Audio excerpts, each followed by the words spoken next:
I'm very excited today to talk to Nick Rockwell. He's really a legend in our industry.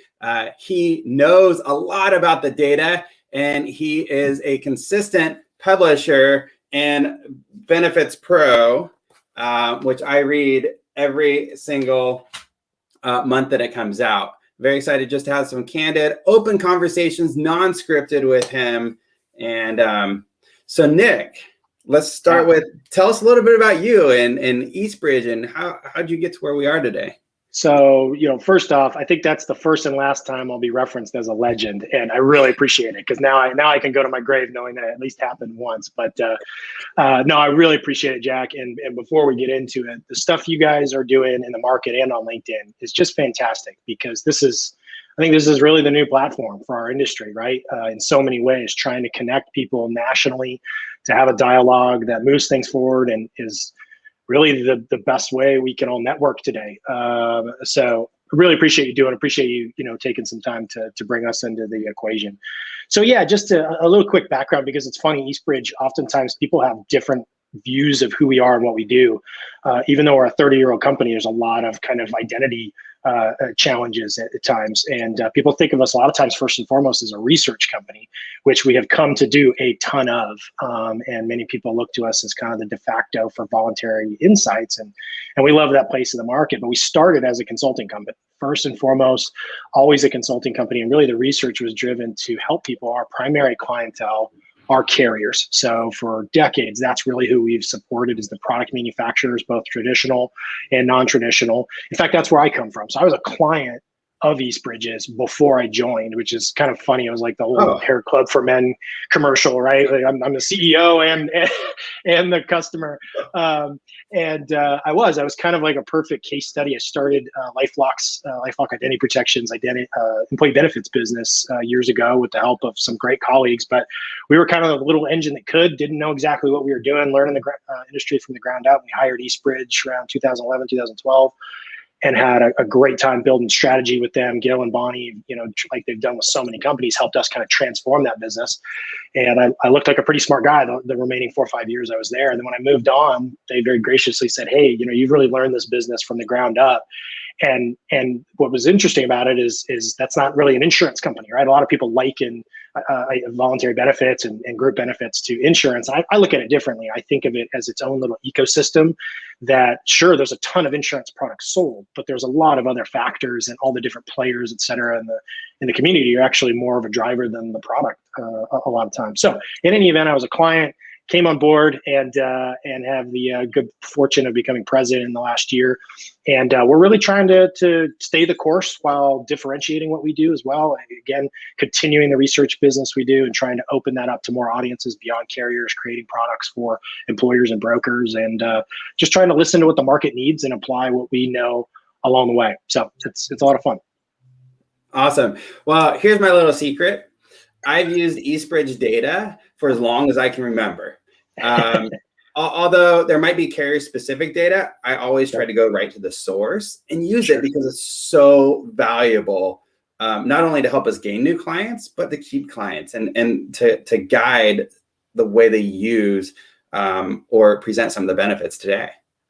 Yeah, we've talked a little bit about that in the past, and clearly you and your team and what you're doing kind of represent a select few in the market, right? You obviously have a lot of sophistication when it comes to voluntary. You really do dig into all of those components, and that's that specialty role that you play. And that's fantastic. And we're trying to find ways just to complement that too and try to bring certain information to the masses. It's funny, you've seen our reports. Our reports are incredibly granular, right? I mean, most people in the distributor and kind of the gatekeeper role of the human resource department, they don't need to know all that, but it might be beneficial if they understood some of the numbers that are driving things and moving the industry along because it helps in decision making, right? So I think, we obviously really appreciate how much you and your team have kind of appreciated what we've done. And obviously we think data is the first bedrock you should go to when making decisions.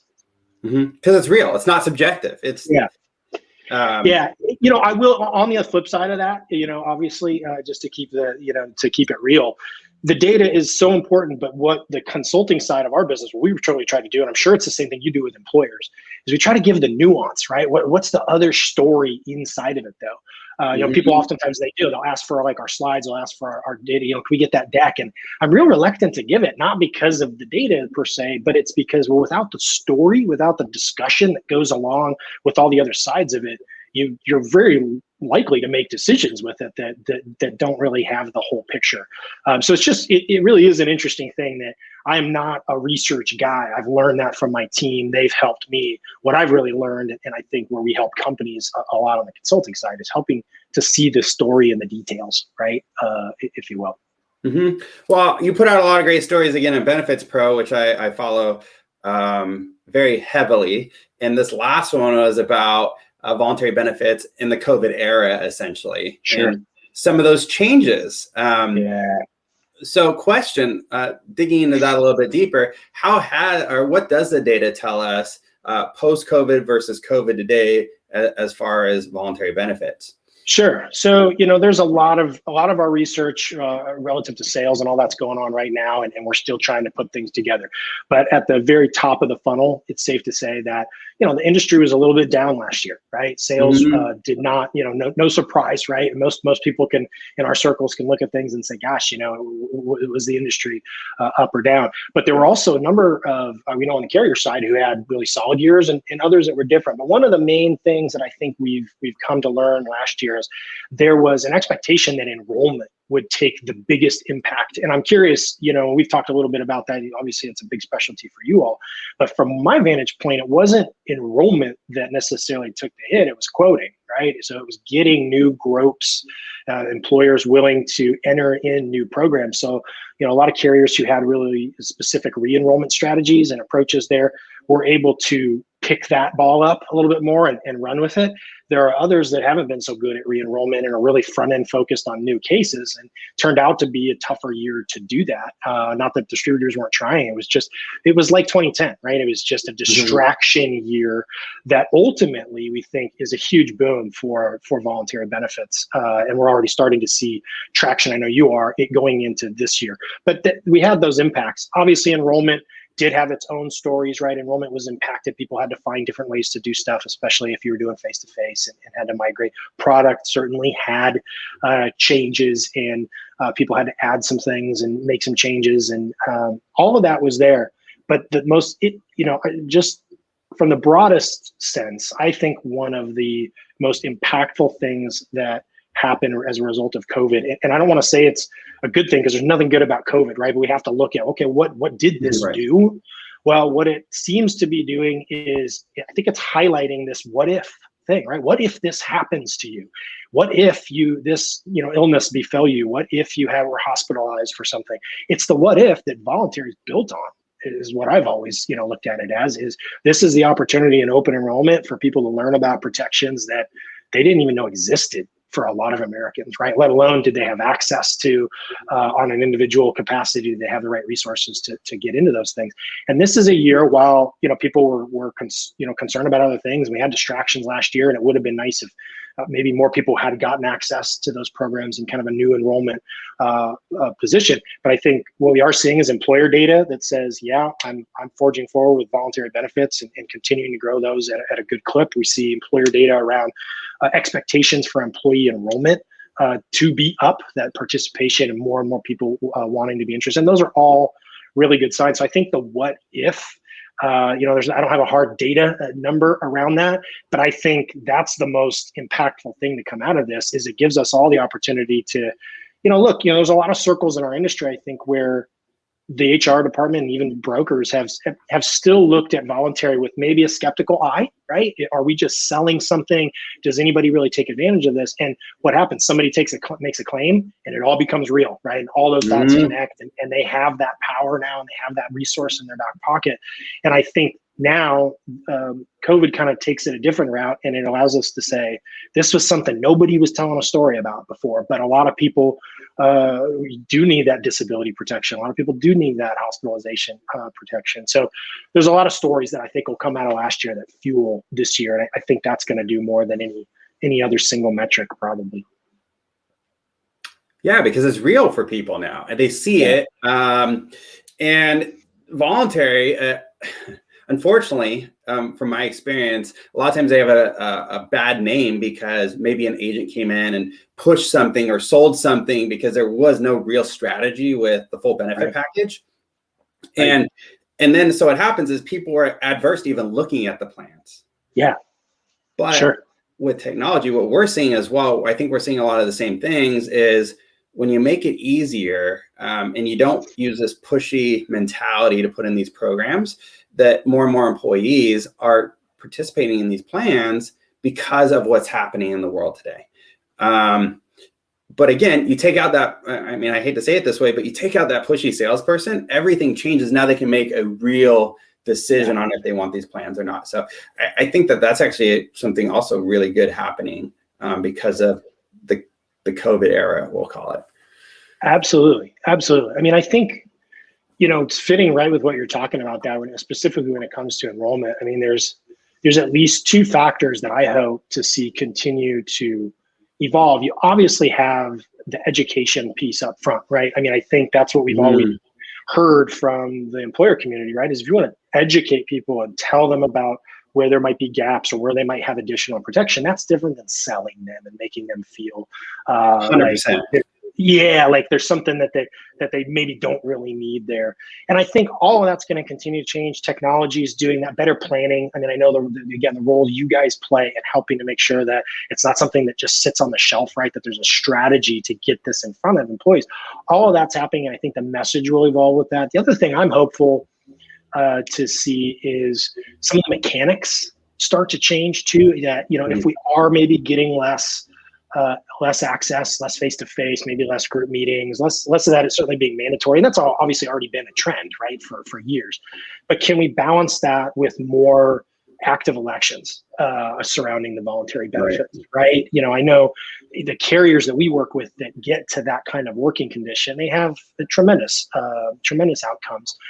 And really all that does is it drives thinking. Right, it drives people to not just skip to the last page or close out after they choose the right PPO for them or whatever it might be, and they make these other concerted decisions. So I mean, there's the education piece that's so critical, of course, but mechanics are another thing that just makes such a big impact. And I'm preaching to the choir, obviously, with that. I just think it's an important thing to talk about.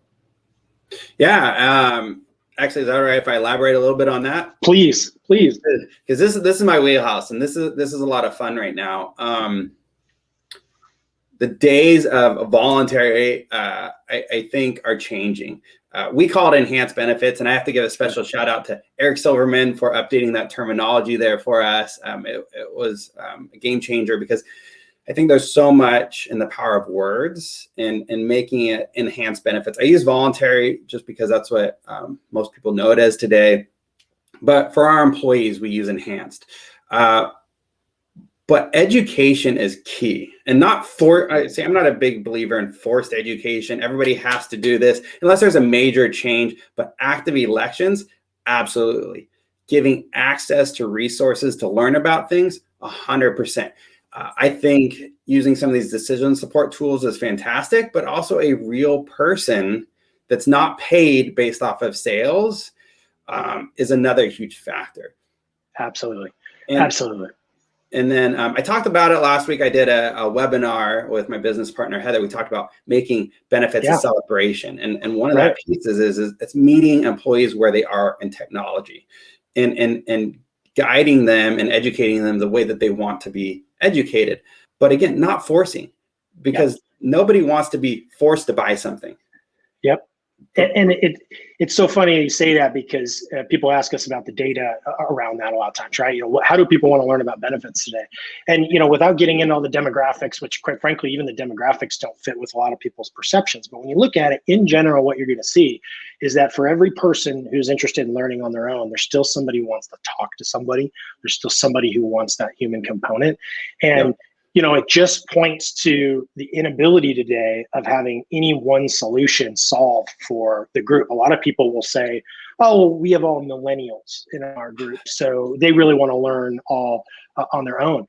again, I'm not looking at all the data, so I'm not even going to quote our own stuff right now, but that's not true. So, there is no singular solve even today. And, having all of those different tools is great. I love the way you think of it as a celebration. I mean, there's so many different directions you could take that, right? But I think a lot of it just comes back to that time of open enrollment, because so many of the benefits really should be talked about then. I think we could talk about a lot of voluntary products that should be off cycle and introduced in different ways and at different times that don't require that once a year election. But when you look at that period of time, we really should be looking at that as a way to make sure people's lives are in order, right? It's go down the checklist and not make it just a simple, do you want this or that, when people don't really know what they're talking about, right? We have to make that education shine through more. Fully agree. It's amazing what happens when you speak to employees in the way they want to be spoken to, or you give them access to the resources they want. Yeah. Because a lot of times in HR, and sometimes some of our even brokers that we've worked with in the past might think that employees, well, it's benefits, they understand benefits, they know it, they went to the meeting. Right. Well, right. But a lot of times they're afraid to ask questions, or they're not comfortable, or it's easy for us to talk about benefits because it's our world, but it's not as easy for them. And then how does it relate? And I have some different day, different story, but I have some interesting stories to share about how employees just didn't understand benefits. And it's unfortunate because they spent way too much money or had too much risk, or and they just needed a little help and guidance just to be comfortable and confident for that matter. Yeah, absolutely.